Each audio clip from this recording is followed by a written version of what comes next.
Part 1. The Stop It was a quiet Tuesday afternoon in Riverside Hills, one of those fancy neighborhoods where every house looked like it belonged in a magazine. The streets were lined with tall trees, perfect lawns, and expensive cars sitting in driveways. Nothing ever seemed out of place here. Officer Derek Thompson had been patrolling these streets for almost 8 years now. He knew every corner, every stop sign, and he especially knew when something didn't fit. And right now, watching that old delivery van crawl down Maple Avenue, he was sure something wasn't right. The van was at least 15 years old, white paint peeling off in places, and it was moving way too slow. Derek hit his lights and pulled up behind it. The van took a moment before pulling over, which only made Derek more suspicious. He stepped out of his patrol car and walked up to the driver's side window, his hand resting on his belt. Behind the wheel sat a man in his early 40s, wearing a simple blue delivery uniform with a generic logo. He had kind eyes and a calm expression that somehow irritated Derek even more. "License and registration," Derek said, his voice sharp and cold. The driver reached slowly for his wallet, making sure his hands were visible. "Good afternoon, officer. Is there a problem?" "I'll ask the questions here," Derek snapped back. "What are you doing in this neighborhood?" The driver handed over his license. "I'm delivering packages. I have about 6 more stops on this street." Derek barely glanced at the license before looking back at the driver. "Delivering packages? In this neighborhood? That's interesting because I've been watching you drive around for the past 10 minutes, real slow, looking at houses." "I was checking the house numbers, sir. Some of them are hard to see from the street." Derek let out a short laugh.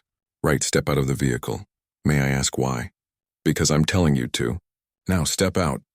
The driver complied, moving slowly and deliberately. He was tall, maybe 6'2", and despite his calm face, Derek could sense he was watching everything, taking in every detail. "You got any weapons on you? Drugs? Anything I should know about?" "No, sir, nothing. We'll see about that. Put your hands on the hood." As the driver placed his hands on the van, Derek called for backup. Within minutes, 2 more patrol cars pulled up. Officers Jackson and Rodriguez stepped out, and a younger officer, fresh out of the academy, named Chen, arrived last. "What have we got?" Jackson asked, walking over. "Found this guy cruising the neighborhood real suspicious-like," Derek said loudly, making sure the driver could hear every word. "Says he's delivering packages, but I don't buy it." Rodriguez walked around the van, checking it out. "Registration's current. Commercial plates are legit." "I want to search the vehicle," Derek announced. The driver turned his head slightly. "Do you have probable cause for a search, officer?" That question made Derek's jaw clench. "Oh, so now you're a lawyer? You know your rights, huh? Let me guess, you've been through this before?" "I'm just asking a question, sir." "Well, here's my answer. You're in a neighborhood where you don't belong, driving suspiciously, and I have reason to believe you might be casing these houses. That's my probable cause. Now, you can let me search, or I can make this a lot harder for you." The young officer, Chen, shifted uncomfortably. She had only been on the force for 6 months, and something about this whole situation felt wrong to her. The driver hadn't done anything threatening. He was calm, respectful, and cooperative. "Officer Thompson," she said quietly, "maybe we should just verify his delivery schedule and let him go." Derek shot her a look that could freeze water. "When you've been doing this job as long as I have, Chen, then you can tell me how to do it. Until then, stay quiet and learn."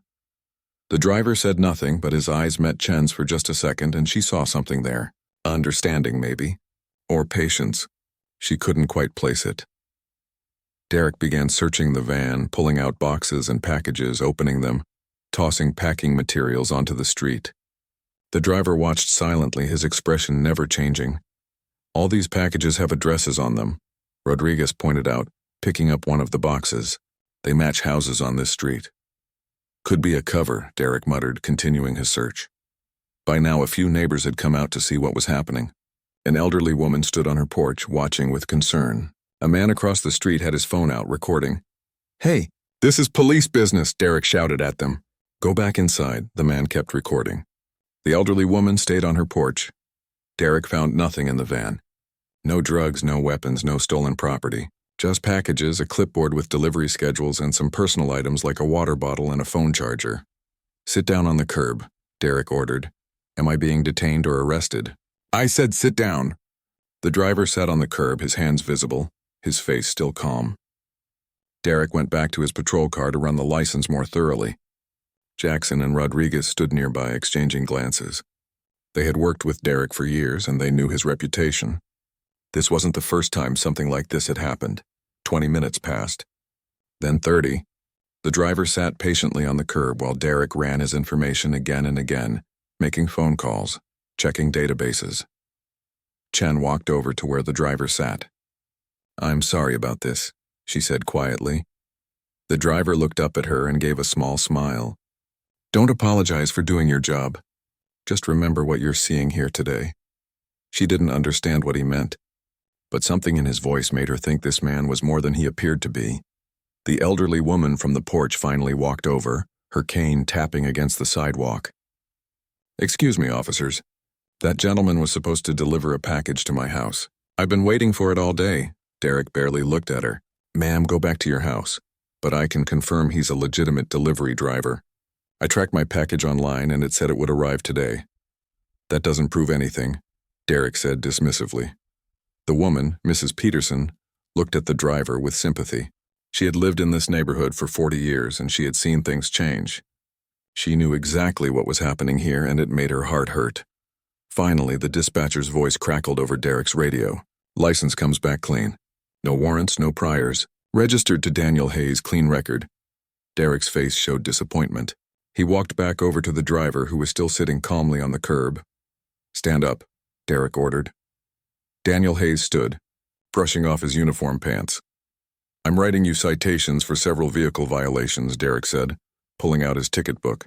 "Cracked taillight, faded registration sticker, and failure to signal when you pulled over." "I signaled, officer. Are you arguing with me?" "No, sir. Just stating a fact."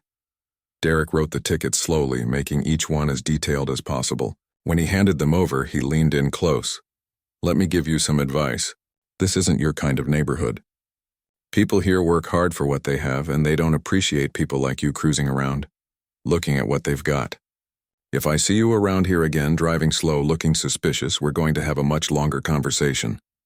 Do you understand me?" Daniel took the tickets and looked Derek straight in the eye. "I understand perfectly, officer. Thank you for the advice." Something about the way he said it, with that same calm voice and steady gaze, made Derek even more angry, but there was nothing else he could do. Legally, he had to let him go. "Get out of here," Derek said. Daniel got back in his van, started the engine, and drove away at a normal speed.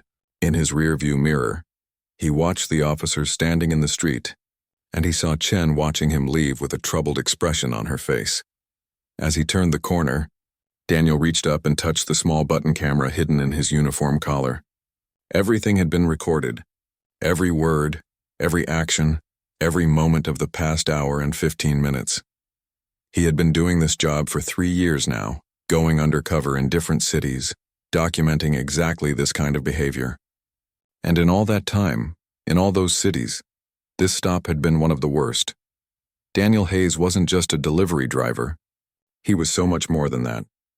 But Officer Derek Thompson wouldn't find that out until it was far too late. The van disappeared down the street, and the neighborhood returned to its usual quiet. But for everyone who had witnessed what happened that afternoon, something had changed. They had seen something wrong, something that couldn't be unseen, and somewhere in that old delivery van, the recordings were being automatically uploaded to a secure server, where they would become evidence in a case that would shake this entire city to its core. But that part of the story was still to come. Part 2. The pattern emerges. That evening, the phones at Riverside Hills Police Department started ringing. By the next morning, they hadn't stopped. Mrs. Peterson had gone home after watching the incident and immediately called the police department to file a complaint. She described everything she had seen, and her voice shook with anger as she talked. "I've lived here for 40 years, she told the desk sergeant. "I've seen a lot of things, but what I saw yesterday was discrimination. Plain and simple. That young man did nothing wrong, and Officer Thompson treated him like a criminal."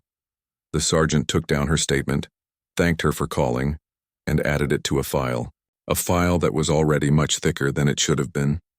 By Wednesday morning, videos of the incident had started appearing online.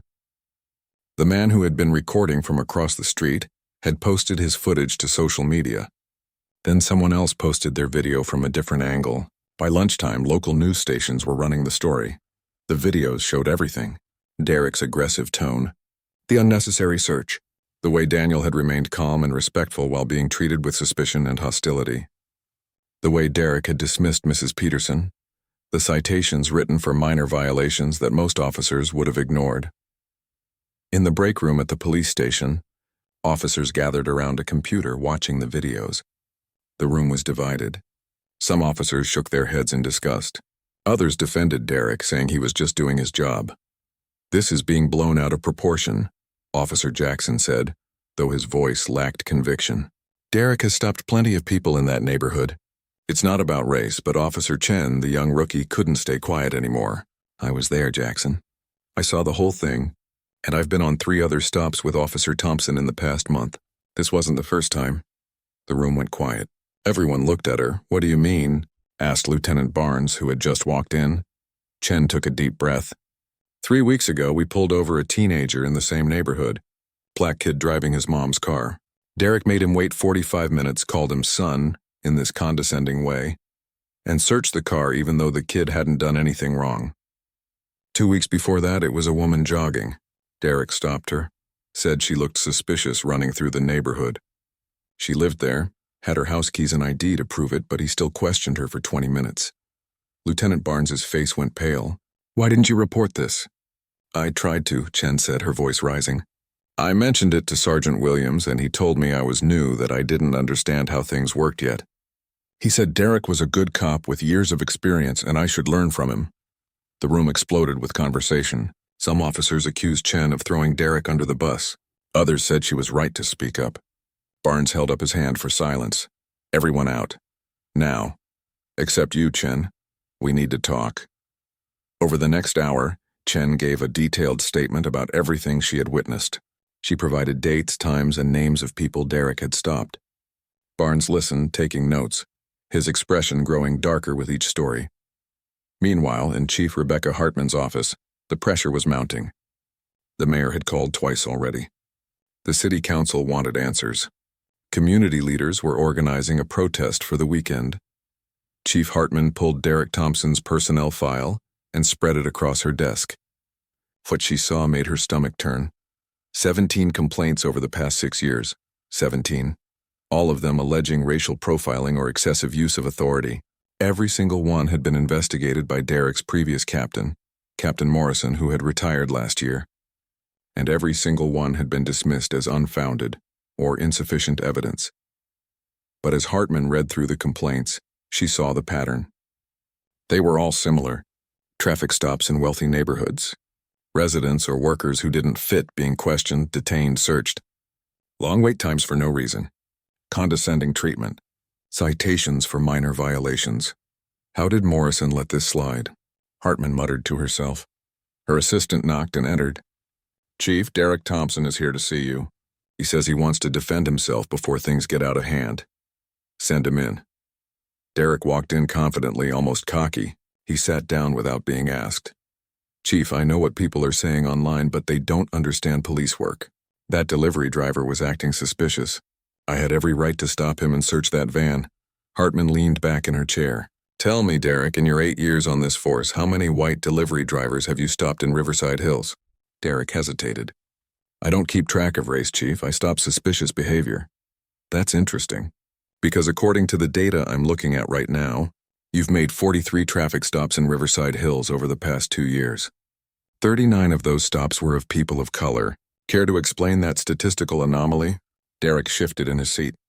"That neighborhood has had problems with theft." "I'm just being thorough." "Really?" "Because according to the crime statistics, Riverside Hills has one of the lowest crime rates in the city. In fact, they've had 2 car break-ins in the past 2 years. 2. Yet you've made 43 stops. I'm preventing crime before it happens." Hartman stood up, her patience gone. "No, Derek. What you're doing is called profiling. And it's illegal. You're suspended, effective immediately. With pay, pending investigation. Turn in your badge and weapon." Derek's face went red. "You're suspending me because of some viral videos? Because people online are crying about their feelings? I'm suspending you because 17 people have filed complaints against you. Because you've shown a clear pattern of discriminatory behavior. And because you just admitted to targeting people based on how they look, not what they've done. This is ridiculous. I have rights. The union will fight this. The union is welcome to try. Now get out of my office. Derek stormed out, slamming the door behind him. Hartman sat back down, rubbing her temples. This was going to get worse before it got better. Outside the police station, news crews were already setting up. The story was spreading fast. Local reporters were interviewing community members, and the comments were eye-opening. "I've been pulled over 3 times in Riverside Hills," said one man. "I work there as a landscaper. Each time they treat me like I'm about to rob someone." A woman told her story. "I was visiting my sister who lives there. Officer Thompson stopped me, asked me what I was doing in the neighborhood like I needed permission to visit my own family." The stories kept coming. People who had been too afraid to complain before were now coming forward. They had thought they were alone, that it was just them. Now they realized it was a pattern. Back inside the station, Lieutenant Barnes was going through old case files with Chen. They were building a timeline of Derek's behavior, documenting every complaint, every stop, every incident. "Look at this," Barnes said, pointing to a report from 4 years ago. Derek stopped a teenager for walking suspiciously in Riverside Hills at 3 in the afternoon. The kid was walking home from school. He lived there, but Derek held him for an hour, called his parents to verify his address, treated him like a suspect. Chen shook her head. "How did Morrison excuse this?" Barnes read from the report. Morrison wrote that Derek was being cautious due to recent burglaries in the area. But there were no recent burglaries. I checked. They worked through lunch, through dinner, building a case that should have been built years ago. Every document they read made it clearer that this wasn't about one bad stop. This was about a system that had failed to hold Derek accountable, over and over again. By Thursday morning, the protest had been moved up. Hundreds of people gathered outside the police station, holding signs, chanting for justice. The national news picked up the story. Suddenly, Riverside Hills was in the spotlight. Chief Hartman knew she had to act fast. She called a press conference for Friday afternoon.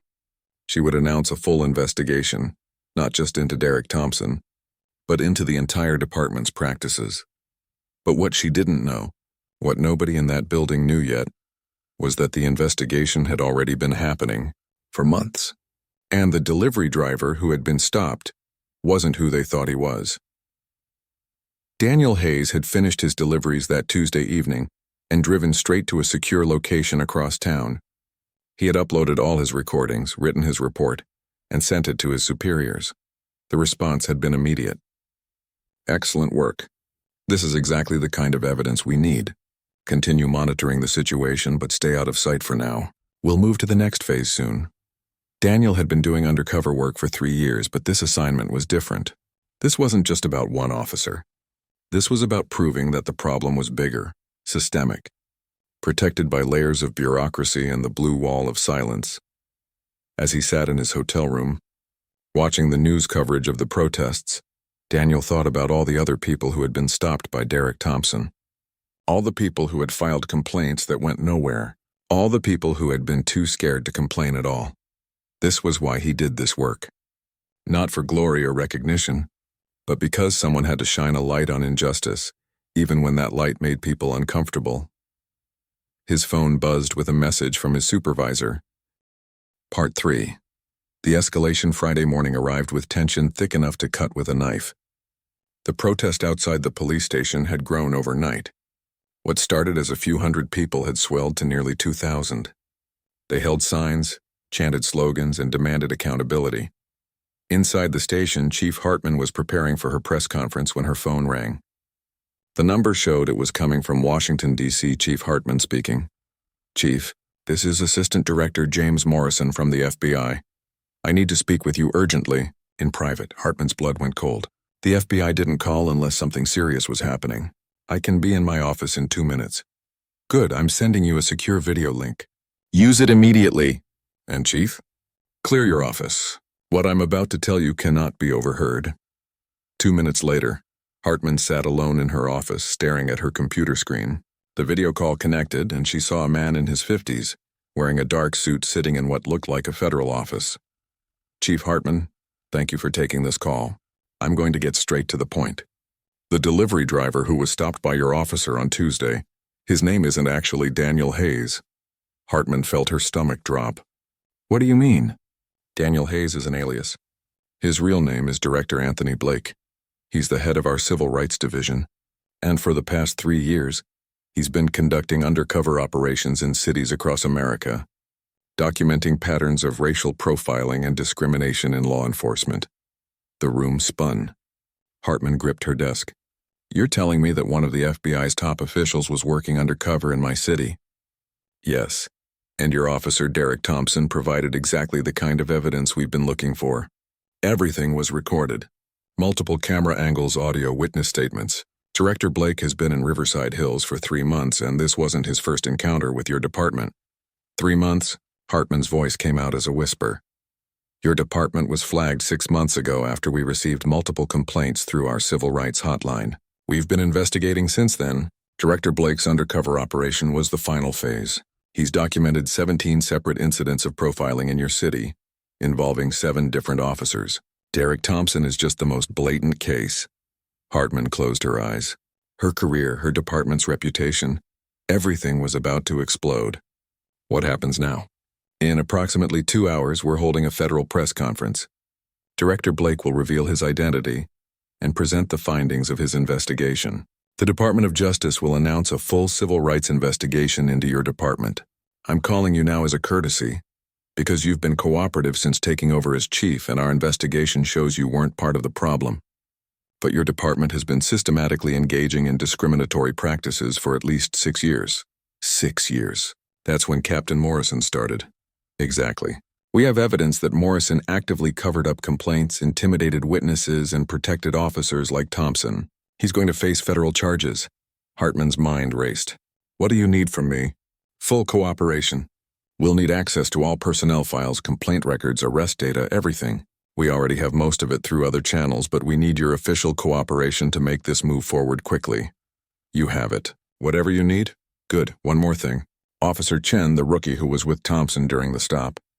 She filed a detailed report yesterday. She also filed 3 previous informal complaints that were ignored. We'd like to interview her as a witness. She's one of the good ones, Hartman said quietly. We know. That's why we want her testimony. Chief, I know this is devastating news, but I want you to understand something. This isn't about destroying your department. It's about fixing a broken system.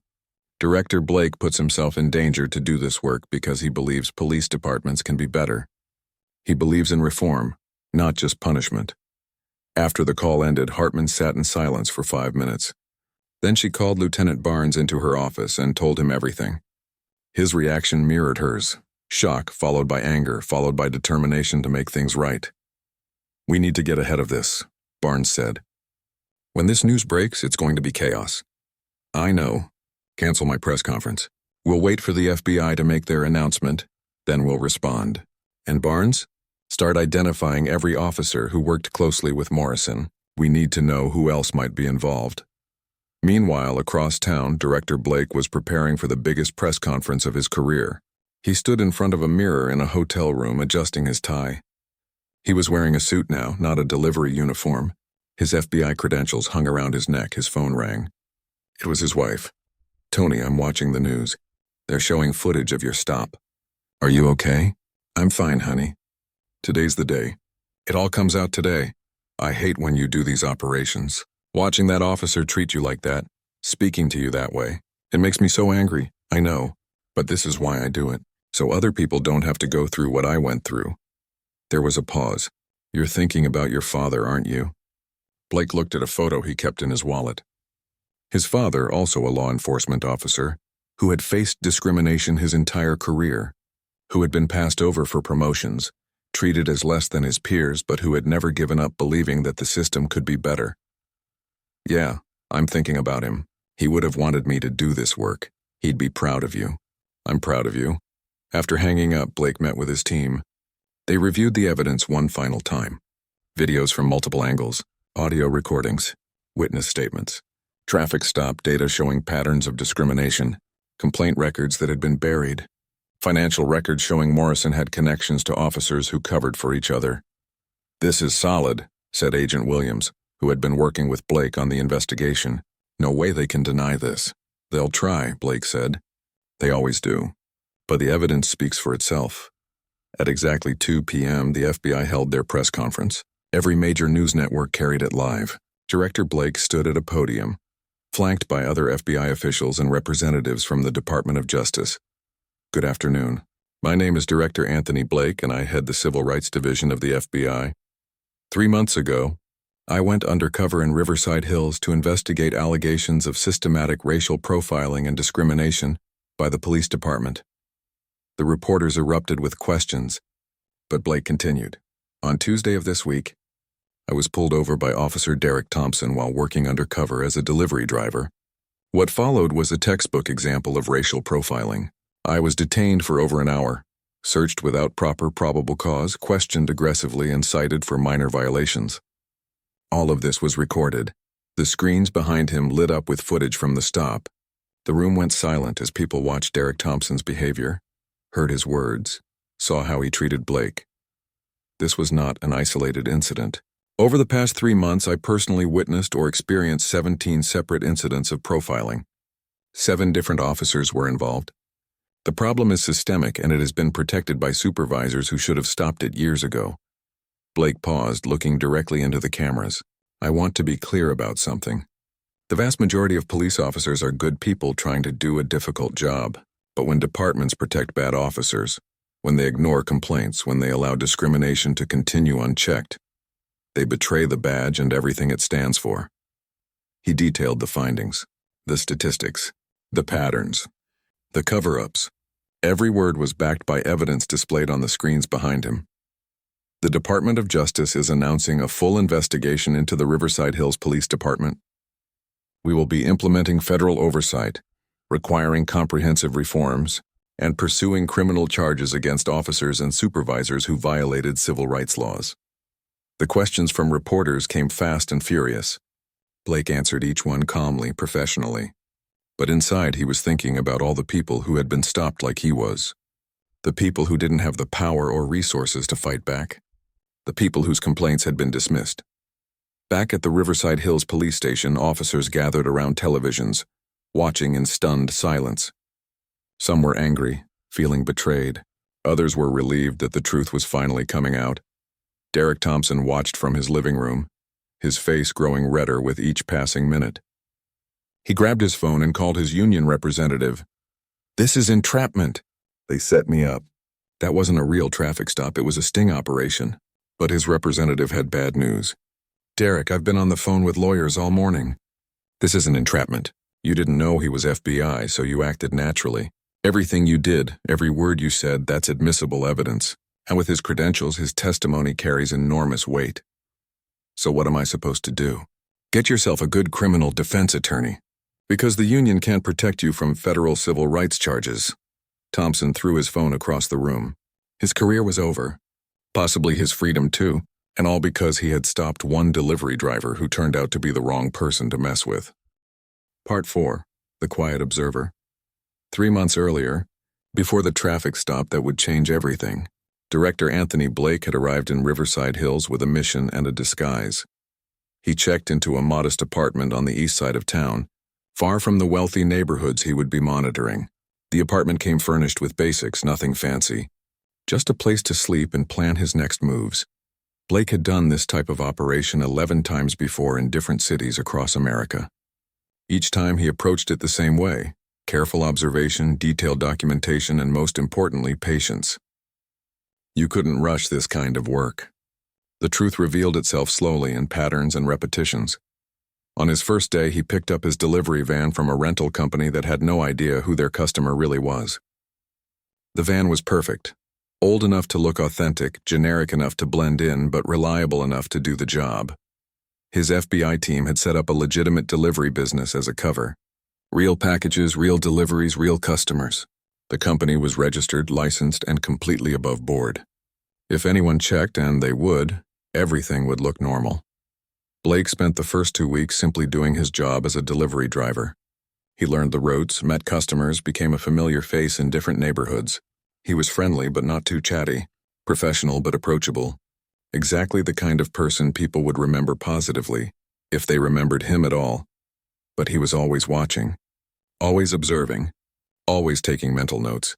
He noticed which neighborhoods had more police presence, which areas got quick responses to calls, and which had to wait. He watched how officers interacted with different people in different neighborhoods. The patterns started becoming clear after the first week. In the third week, Blake was making a delivery in Riverside Hills when he saw his first incident. A police car pulled over a teenager walking down the sidewalk. The kid was maybe 16, carrying a backpack clearly coming from school. Blake watched from his van as Officer Thompson approached the kid with immediate suspicion. "Where are you going?" Thompson demanded. "Home, sir. I live 2 blocks from here. Let me see some ID." Blake watched the whole interaction. The way Thompson positioned himself, the aggressive body language, the assumption of guilt before any questions were even asked. The kid showed his school ID, his house keys, everything. Thompson made him wait 15 minutes while he called the kid's parents to verify his address. Blake couldn't intervene. That would blow his cover, but he documented everything. The time, the location, the patrol car number. Later, he would cross-reference this with official reports. If Thompson didn't file a proper report about the stop, that was another violation. 2 days later, Blake witnessed Officer Jackson stop a woman who was jogging through Riverside Hills. The woman was dressed in expensive workout clothes, clearly belonged to the neighborhood, but Jackson stopped her anyway. "Morning, ma'am. Do you live around here?" "Yes, officer." "Is there a problem?" "We've had some reports of suspicious activity. Can I see some identification?" Blake watched as the woman, polite but visibly annoyed, had to pull out her phone and show her driver's license app. Jackson took his time verifying it, making her stand there in the morning heat for nearly 20 minutes. After the officer left, Blake approached the woman with a package for a house nearby. "Excuse me, ma'am. I couldn't help but notice what happened. Does that happen often around here?" She looked at him, saw the delivery uniform, and seemed to relax slightly. "More than it should. I've been stopped 3 times in the past year. My husband, who's white, jogs the same route every day and has never been stopped once. What do you think that's about?" Blake nodded sympathetically. "If you ever want to file a complaint, you should. It matters. I tried once. The complaint went nowhere. They said the officer was just being thorough." Blake gave her a piece of paper with a phone number on it. "This is the FBI's Civil Rights Hotline. Sometimes complaints get more attention when they go through federal channels." She looked at the number, then at Blake. "Are you really just a delivery driver?" Blake smiled. "Just someone who thinks people deserve to be treated fairly. Have a good day, ma'am." These were the moments that built his case, not just his own experiences, but connecting with the community, documenting their stories, encouraging them to come forward through proper channels. Blake had learned early in his career that undercover work wasn't just about experiencing injustice firsthand. It was about validating what the community already knew. People had been complaining about these problems for years, but their voices had been dismissed. His job was to create undeniable evidence that would force the system to listen. Every evening, Blake would return to his apartment and spend hours writing detailed reports. He documented every observation, every incident, every conversation. He cross-referenced police reports with what he had actually witnessed, noting when reports were incomplete or misleading. He created spreadsheets tracking traffic stops by neighborhood, time of day, and the race of the person stopped. The data was damning. In Riverside Hills alone, people of color were stopped at a rate 7 times higher than white residents, despite making up only 15% of the population. Blake also studied Officer Thompson's history carefully. He pulled every public record available. Thompson had been in the military before joining the police force. He had received several commendations for bravery in his early years as an officer. On paper, he looked like a model cop, but Blake dug deeper. He found old news articles about a lawsuit against Thompson that had been settled quietly. He found social media posts from citizens complaining about Thompson's behavior, posts that went back years.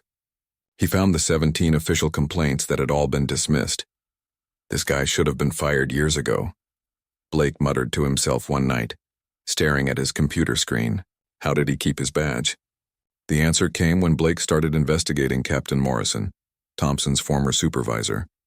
Morrison had a reputation as an old-school cop who protected his guys. He had been with the department for 30 years before retiring, and during his time as captain, complaint after complaint had been buried. Blake arranged a quiet meeting with a retired officer who had worked under Morrison. They met in a coffee shop across town, away from anyone who might recognize them. Morrison ran the department like it was his personal kingdom, the retired officer said, speaking quietly.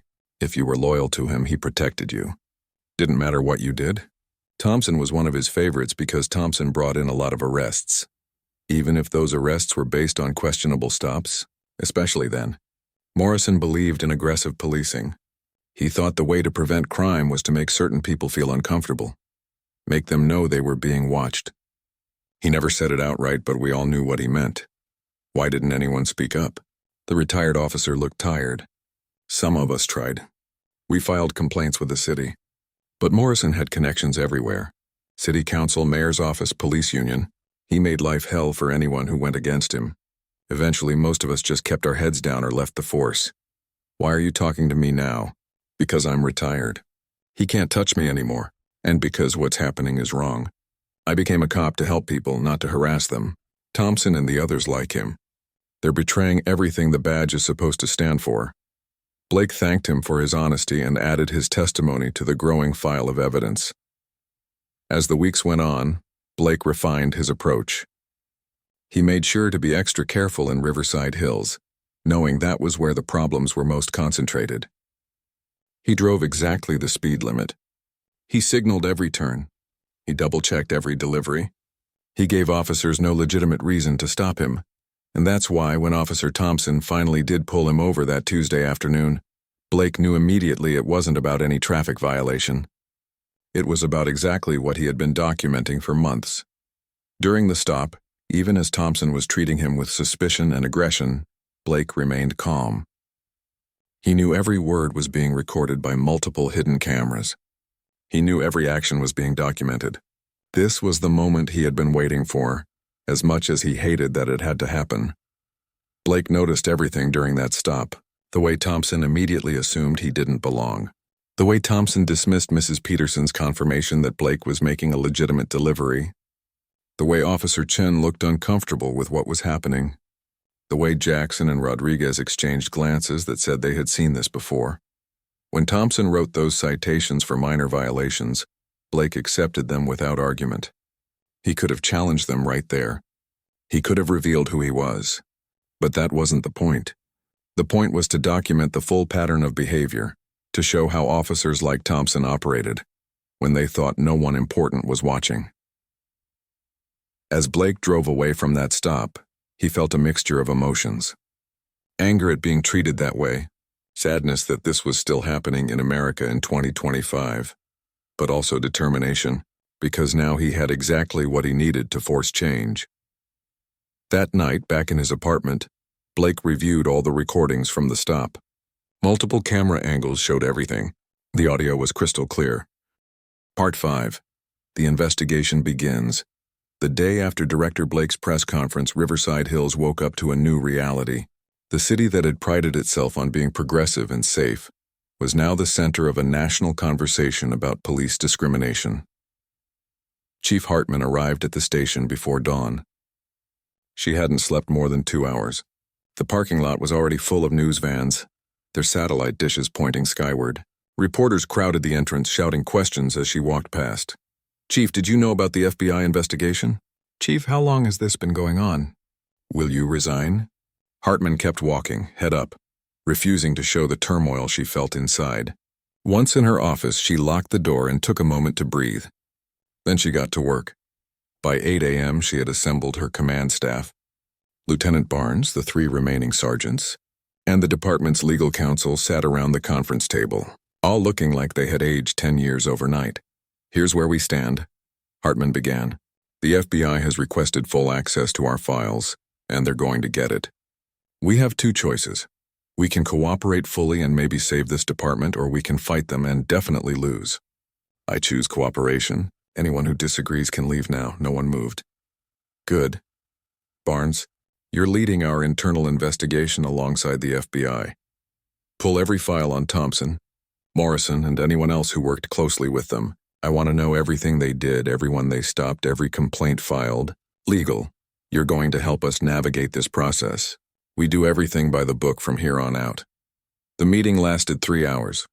They divided responsibilities, set timelines, and prepared for what would be months of intense scrutiny. Hartman knew that some officers would need to be fired, others might face criminal charges. The department would need to be rebuilt from the ground up. Meanwhile, Officer Thompson sat in his living room, still in his pajamas at noon, watching the news coverage on repeat.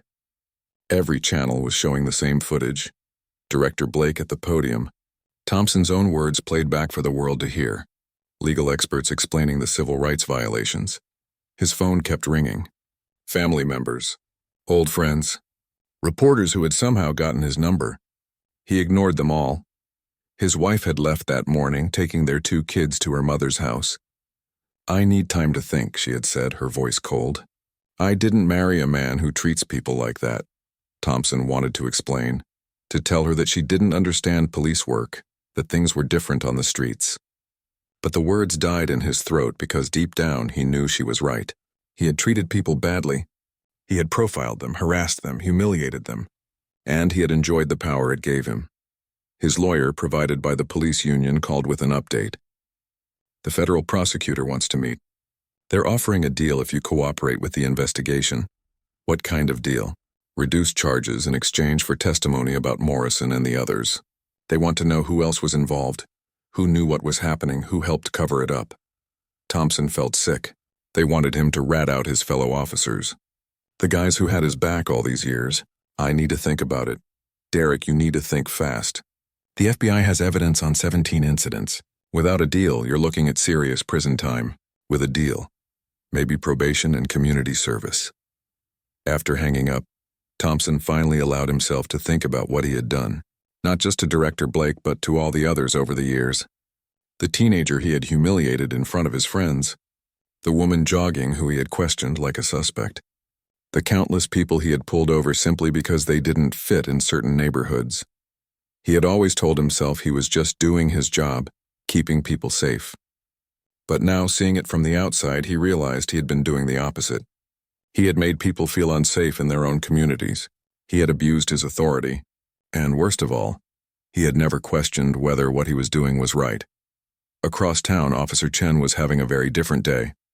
She sat in an FBI field office giving a detailed statement about everything she had witnessed during her 6 months on the force.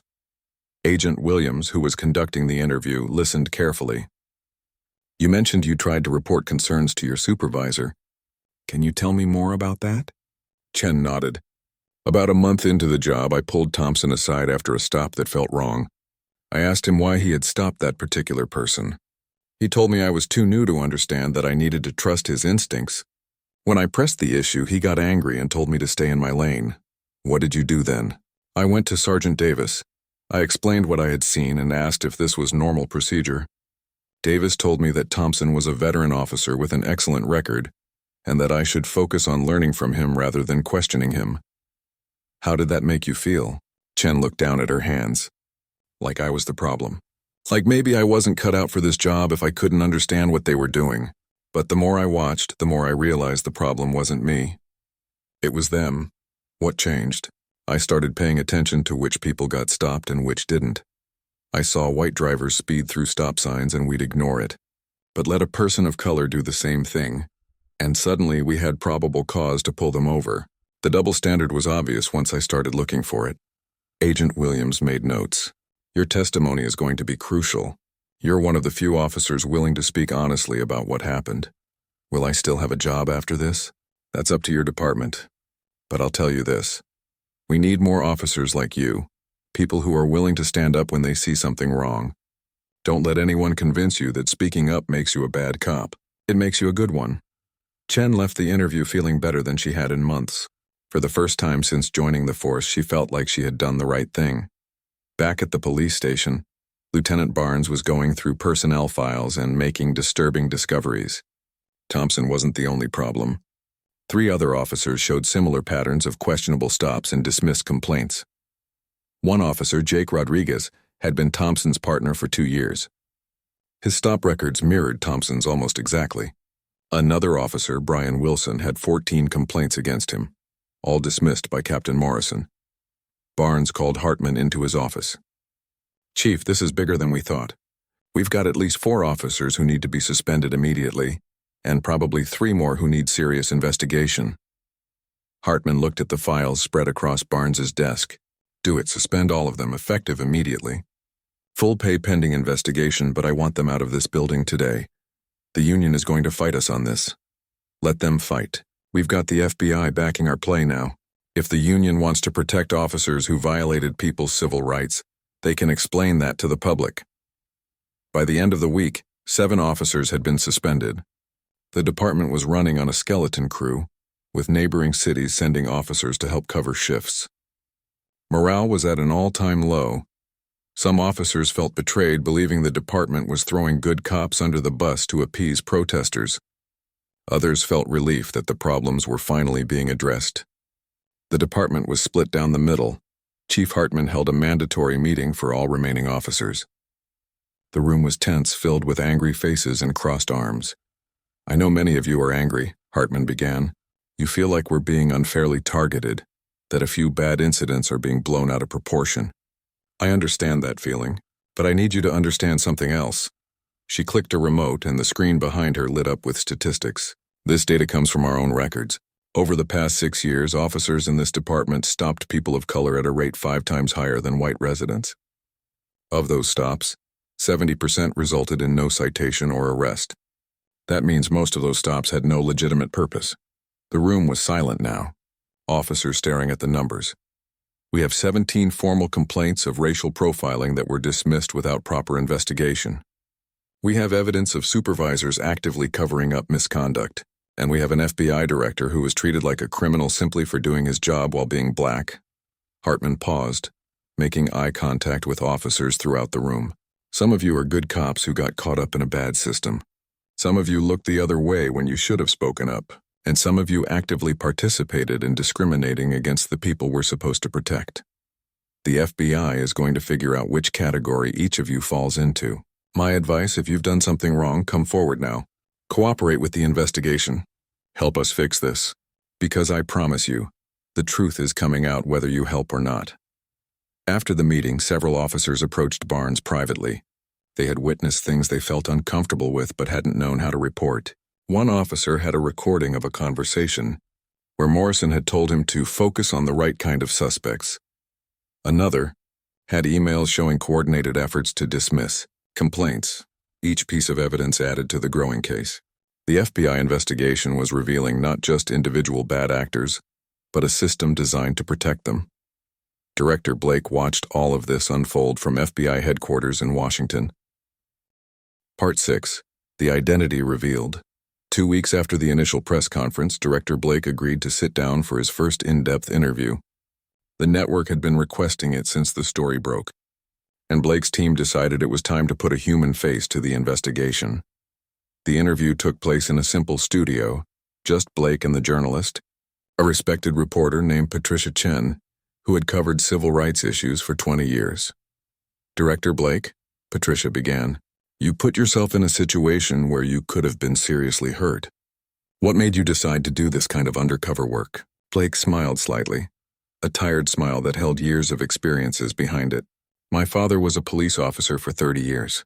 He was one of the first black officers in his department back in the 70s, and he faced things no officer should face. Discrimination from his fellow officers, being passed over for promotions he deserved, being treated like he didn't belong. Did he tell you not to go into law enforcement? Actually, the opposite. He told me the system needed people who would fight to make it better. People who wouldn't accept that things had to stay broken. So I joined the FBI with the goal of working in civil rights. Patricia leaned forward. When you were sitting on that curb being treated like a criminal by Officer Thompson, what went through your mind? Blake was quiet for a moment, and when he spoke, his voice was heavy with emotion.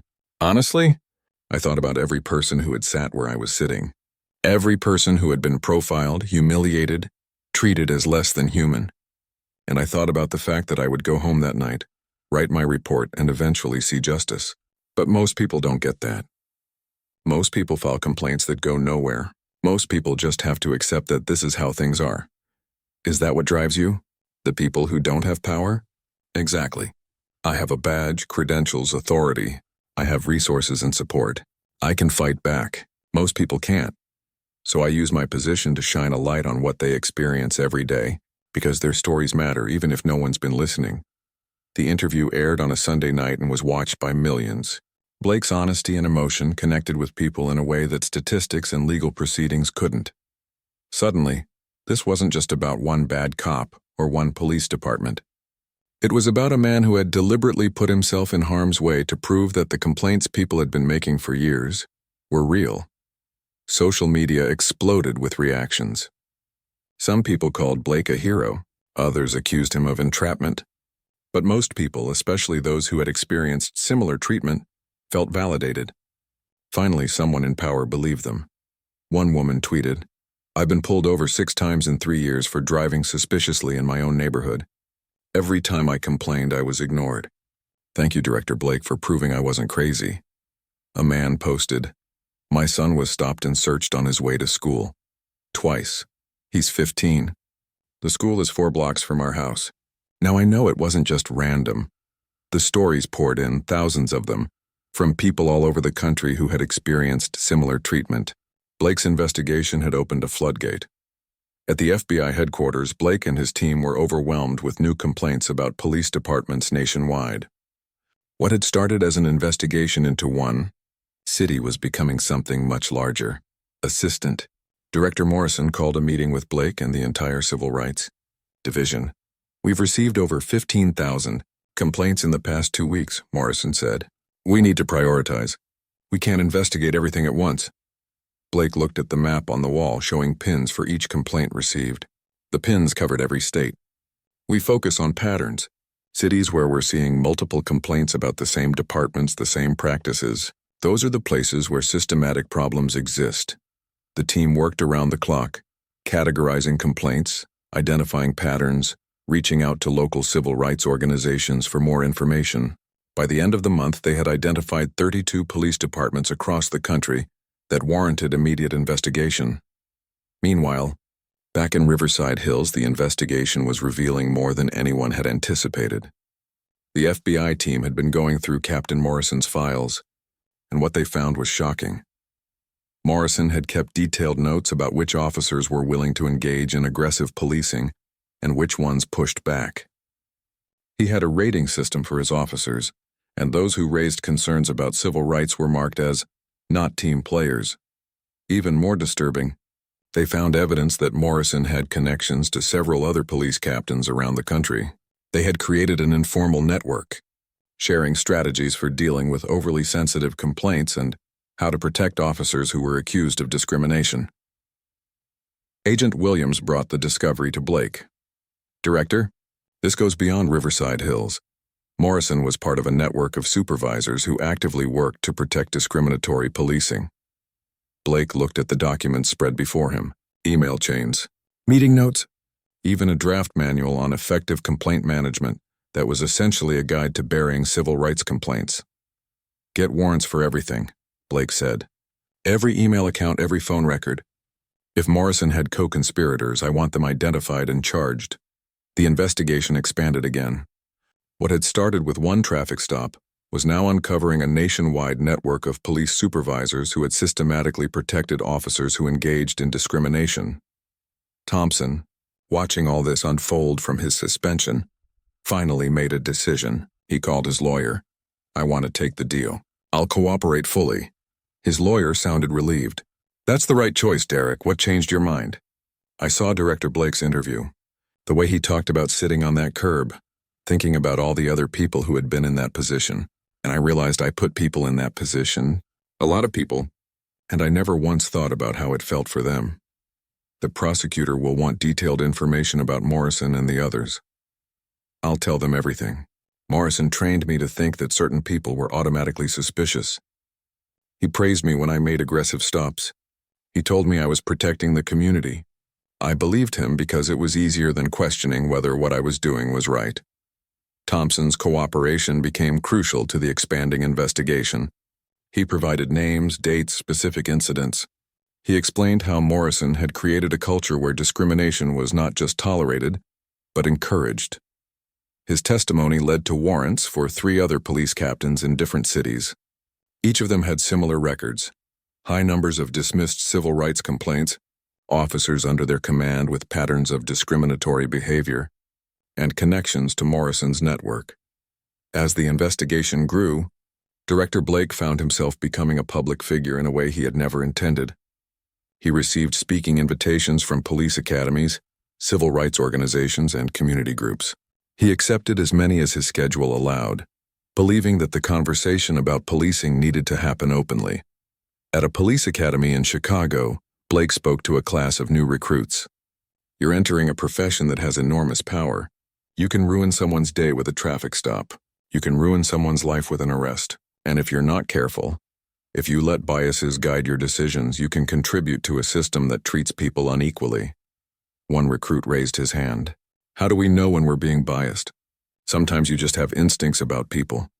"That's the question every officer needs to ask themselves every day," Blake replied. "When you have an instinct about someone, ask yourself why. Is it based on their behavior?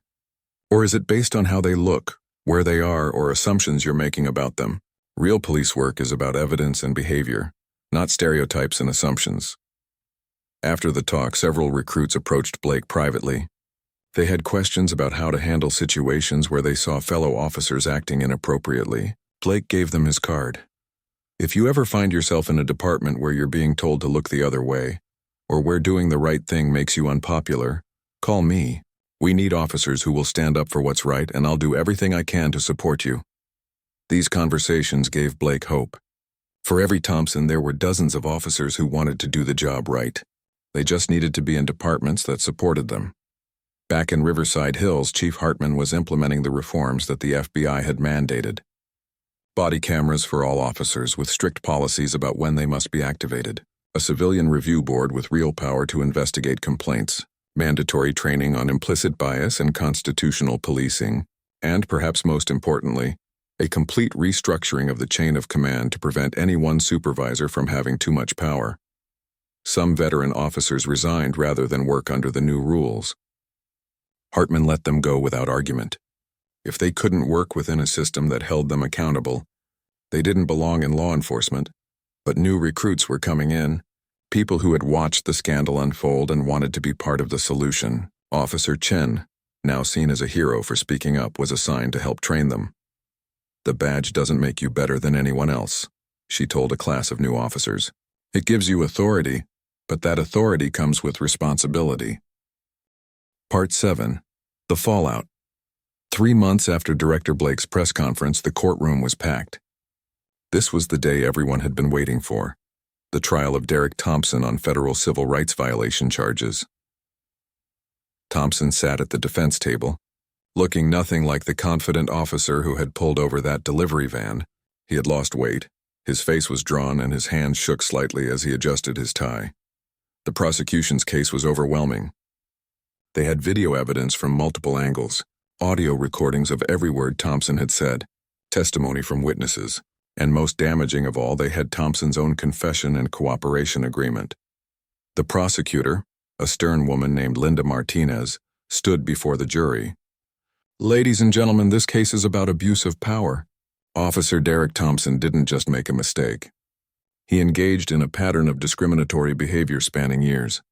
And he did it because he believed certain people didn't deserve the same rights as others." She played the video of Thompson's stop of Director Blake. Even after months of seeing it, the footage was still shocking. Thompson's tone, his assumptions, his complete disregard for Blake's rights. "This wasn't policing," Martinez continued. "This was harassment. This was discrimination. And it happened because Officer Thompson had been taught that this behavior was acceptable, even commendable." The defense attorney tried to argue that Thompson was just following his training, that he had been taught to be aggressive by his supervisors, but the prosecutor was ready for that argument. "Officer Thompson made choices," Martinez said. "Other officers in his department saw what he was doing and knew it was wrong. Officer Chen, a rookie with only 6 months on the force, knew it was wrong. Thompson knew it too. He just didn't care." The trial lasted 2 weeks. Witness after witness took the stand, telling their stories of being stopped, questioned, and humiliated by Thompson. A teenager who had been made to miss a school exam because Thompson detained him for over an hour. A woman who had been stopped while jogging and questioned so aggressively that she now felt afraid to exercise in her own neighborhood. A delivery driver not unlike Blake, who had been searched 3 times in 1 month. Each story painted the same picture. An officer who targeted people based on how they looked, not what they had done. Director Blake took the stand on day 8.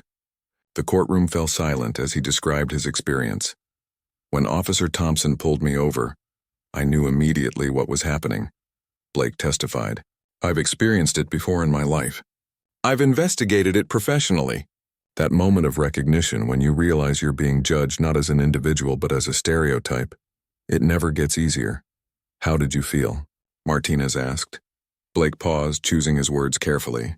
Angry, sad, disappointed that in 2025 this is still something people have to experience, but also determined. Because I had the power to do something about it and most people don't. Thompson's lawyer cross-examined Blake, trying to suggest that his undercover operation was entrapment. Blake remained calm. I didn't entrap Officer Thompson, Blake said. I drove a legal vehicle, following all traffic laws, doing my job.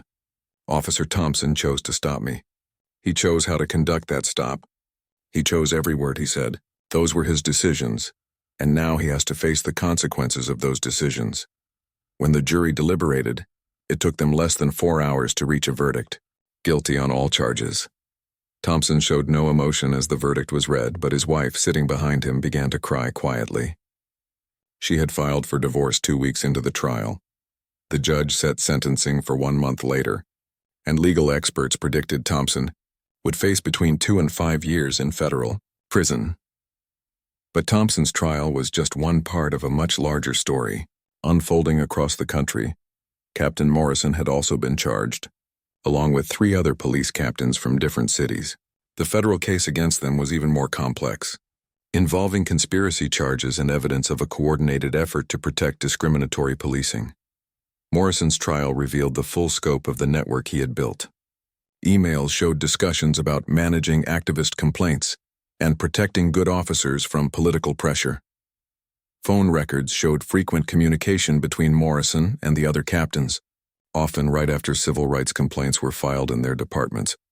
One particularly damning email, sent by Morrison to another captain, read, "We can't let these people dictate how we police our communities. We need to protect our officers and show a united front against these baseless accusations." The people Morrison referred to were citizens filing legitimate civil rights complaints. The jury saw through his defense immediately. Morrison was convicted on multiple counts of conspiracy to violate civil rights and obstruction of justice. He faced up to 15 years in federal prison. The other 3 captains took plea deals, agreeing to testify about the network and how it operated. Their testimony revealed that this wasn't just about a few bad supervisors. It was about a culture that had infected multiple departments, a belief system that said protecting officers was more important than protecting citizens' rights. The fallout extended beyond criminal trials. Civil lawsuits began piling up. The city of Riverside Hills faced a class action lawsuit from everyone who had been stopped by Thompson and the other officers. Similar lawsuits were filed in the other cities where Morrison's network had operated. The financial cost was staggering. Riverside Hills alone faced potential damages of $20 million. Insurance companies threatened to stop covering police departments that didn't implement comprehensive reforms. City budgets were stretched to the breaking point, but the human cost was even greater. Families had been torn apart. Thompson's wife struggled to explain to their children why their father was going to prison. Morrison's adult son, also a police officer in another state, resigned from his position, unable to face the shame of his father's actions. Communities that had once trusted their police departments now viewed them with suspicion. Officers who had nothing to do with the scandal found themselves treated with hostility. Good cops suffered because of what the bad ones had done. Officer Chen experienced this firsthand. She was celebrated as a hero by some, but harassed by others who viewed her as a traitor. Someone spray-painted snitch on her car. She received threatening phone calls. Other officers refused to work with her. Chief Hartman assigned Chen to work with the FBI's reform team, partly to protect her, and partly because her insights were valuable. Chen helped develop new training programs that emphasized accountability and ethical decision-making. "I don't regret speaking up," Chen told a reporter. But I won't pretend it's been easy. Some officers think I betrayed the brotherhood, but real brotherhood means holding each other accountable, not covering up wrongdoing. Her words resonated with younger officers across the country who were tired of the old ways. A movement began, led by officers under 35 calling for comprehensive police reform from within. They created online communities where they could discuss ethical dilemmas, share best practices, and support each other in departments where speaking up was discouraged. Director Blake supported these efforts, speaking at their conferences and meetings. Change has to come from within, he told a gathering of reform-minded officers. The FBI can investigate and prosecute, but real lasting change requires officers like you who are committed to doing things right. Meanwhile, the media coverage continued relentlessly. News programs ran special reports examining police practices in their own cities. Investigative journalists dug through public records, finding patterns of dismissed complaints and protected officers. Some of what they found was shocking. A department in Texas had dismissed 83% of civil rights complaints over a 5-year period. A city in Florida had paid out millions in settlements while never disciplining the officers involved. A department in Ohio had 3 officers with over 20 complaints each, all still on active duty. The national conversation about policing that Blake had wanted was happening, but it was messier and more painful than anyone had anticipated. Protests erupted in several cities. Counter-protests defended police. The country seemed divided, but beneath the noise, real change was beginning to happen. Police academies revised their training curricula. Departments that had resisted body cameras suddenly embraced them. Cities created civilian oversight boards with real investigative power. Officers who had engaged in discriminatory practices were being held accountable. The changes weren't happening fast enough for some people, and they were happening too fast for others. But they were happening. 4 months after the initial press conference, Thompson stood before a judge for sentencing. The courtroom was full again, with many of the same faces who had attended the trial. The judge, an older black woman named Patricia Williams, looked at Thompson with an expression that mixed disappointment and determination. "Mr. Thompson," she began, "you were given a position of trust and authority. You were empowered to protect your community. Instead, you used that power to harass and discriminate. You made people feel unsafe in their own neighborhoods. You violated their constitutional rights repeatedly and systematically." Thompson stared at the floor, unable to meet her eyes. "I've read the letters submitted on your behalf." Part 8. The reckoning and reform. 6 months had passed since that fateful traffic stop. Riverside Hills was a different place now, and so was its police department. Chief Hartman stood in the new training facility, watching a class of recruits go through their first day of orientation. These weren't just any recruits. They were the first class hired under the new standards.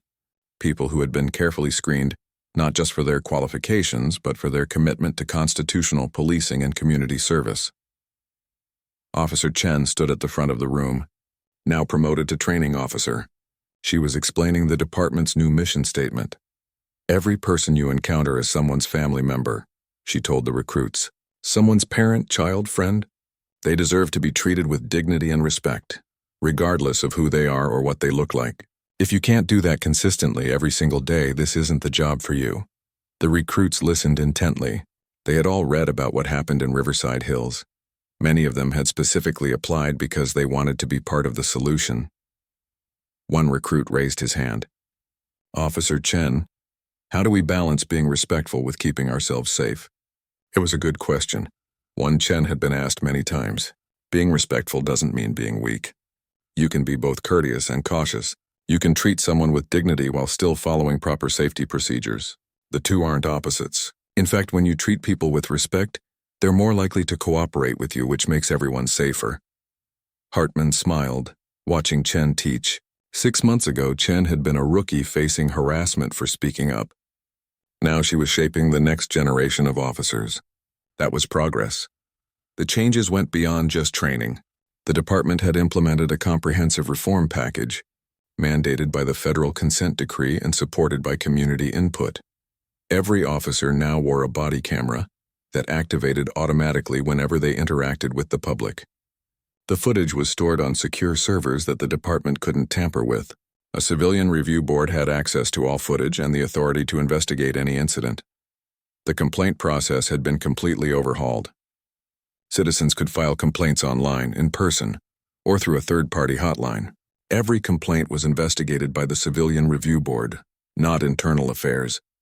The results of those investigations were made public. Early intervention systems flagged officers who showed patterns of concerning behavior.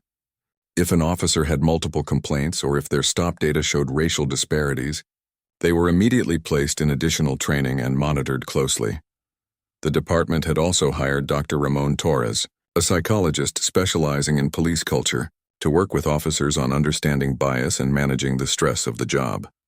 Policing is difficult work, Dr. Torres told a group of veteran officers during one session. You see humanity at its worst. That can make you cynical, make you start seeing everyone as a potential threat. We need to recognize those tendencies and actively work against them. Some veteran officers embraced the changes. Others left the force unable or unwilling to adapt. Hartman didn't fight their departures. The department needed officers who could work within the new system. The demographics of the department were changing too. Under Morrison's leadership, the force had been 75% white in a city that was only 40% white. Through focused recruitment, the new department better reflected the community it served. Meanwhile, across the country, the ripple effects of Blake's investigation continued to spread. 32 departments were now under federal investigation. 15 had been placed under consent decrees requiring reform. 7 police chiefs had been forced to resign. But the changes weren't just coming from federal pressure. Many departments were voluntarily implementing reforms, not wanting to be the next Riverside Hills. Police unions, initially resistant, were beginning to come around. Progressive union leaders recognized that protecting bad officers hurt good ones, and that reform was necessary for the profession's survival. One union president told a conference, "For too long we defended the indefensible because we thought that's what solidarity meant. But real solidarity means holding each other to high standards. It means supporting officers who do things right and holding accountable those who don't." 6 months after his sentencing, Thompson sat in a federal prison classroom, participating in a program for incarcerated law enforcement officers. The program forced them to confront their actions and understand the harm they had caused. Thompson had been required to write letters to every person he had wrongly detained or harassed. Most hadn't responded, which he understood, but a few had written back and their words had cut deep. One woman wrote, "You stopped me 3 times in 1 year. Each time you made me feel like a criminal in my own neighborhood. My children watched from the car as you searched our vehicle. Do you know what that did to them? They're afraid of police now. They see a patrol car and they panic. You did that to my kids," Thompson had cried reading that letter. He had never thought about the children watching from car seats, seeing their parents treated like suspects. He had never considered the lasting damage his actions caused. In his cell at night, Thompson thought about his own children. They visited once a month, awkward encounters in a visiting room where they struggled to find things to talk about. His daughter, 12 years old, had asked him why he had hurt people. He had no good answer. The program required participants to develop presentations about their crimes to deliver at police academies. Thompson worked on his for weeks, trying to be honest about his motivations and mistakes. "I told myself I was keeping people safe," he wrote in his notes. "But really I was operating on assumptions and stereotypes. I saw certain people as threats without any evidence. I let my biases guide my decisions instead of following the law and respecting people's rights." Director Blake continued his work, though the spotlight had dimmed somewhat. He preferred it that way. The attention had been necessary to spark change. But the real work happened away from cameras. He had completed undercover operations in 3 more cities, documenting similar patterns to what he found in Riverside Hills. Each investigation led to reforms, though none quite as dramatic as the original case. Blake also spent time speaking at police academies around the country. He would tell his story, show the video of his stop, and then facilitate discussions about policing and bias. At one academy, a young recruit said, "Director Blake, do you hate police officers after what happened to you?" Blake shook his head. "I don't hate anyone. I hate the system that allowed Officer Thompson to operate the way he did for so long. But I have tremendous respect for police officers who do the job right. Officers like Chen, who spoke up when she saw something wrong. Officers like the ones who left departments because they couldn't morally continue working in corrupt systems. Those officers are heroes. He paused, looking around the room. You all have a choice to make about what kind of officer you'll be. Will you be someone who treats everyone fairly? Or will you let biases guide you? Will you speak up when you see wrongdoing, or will you stay silent? The badge gives you power. How you use that power defines who you are. 1 year after the traffic stop, Riverside Hills held a community celebration. The federal consent decree had been successfully implemented, and early data showed dramatic improvements. Traffic stops had decreased by 40% overall. But more importantly, the racial disparities in stops had nearly disappeared. Complaints were down 70%. Community trust in police measured by surveys had doubled. The celebration took place in the park downtown. Chief Hartman gave a speech acknowledging the painful journey the city had been through. We failed our community, she said honestly. For years, we allowed discriminatory practices to continue. We dismissed complaints. We protected officers who should have been held accountable. That was wrong, and I apologize on behalf of this department. But we've worked hard to earn back your trust. We've changed our policies, retrained our officers, and created systems to ensure this never happens again. We're not perfect yet, but we're better, and we'll keep working to be better every single day. The crowd applauded. There were still skeptics, people who would need more than a year to rebuild trust. But there was also hope, a feeling that maybe things really could change. Director Blake attended the celebration, though he kept a low profile. He spent most of the time talking with community members, hearing their perspectives. Mrs. Peterson found him near the food tables. Director Blake! I'm so glad you could make it. I wouldn't miss it. This is your community's success. It's partly yours too. If you hadn't done what you did, we'd still be where we were. Blake smiled. I just shined a light. The community and the good officers did the real work of change. Mrs. Peterson introduced him to her grandson, Elijah, the 15-year-old who wanted to be a police officer. Mr. Blake, I have a question, Elijah said. After everything that happened to you, why do you still believe in police departments? It was a profound question from a teenager. Blake considered it carefully before answering. I believe in what police departments should be. I believe that communities need law enforcement, but it has to be done right.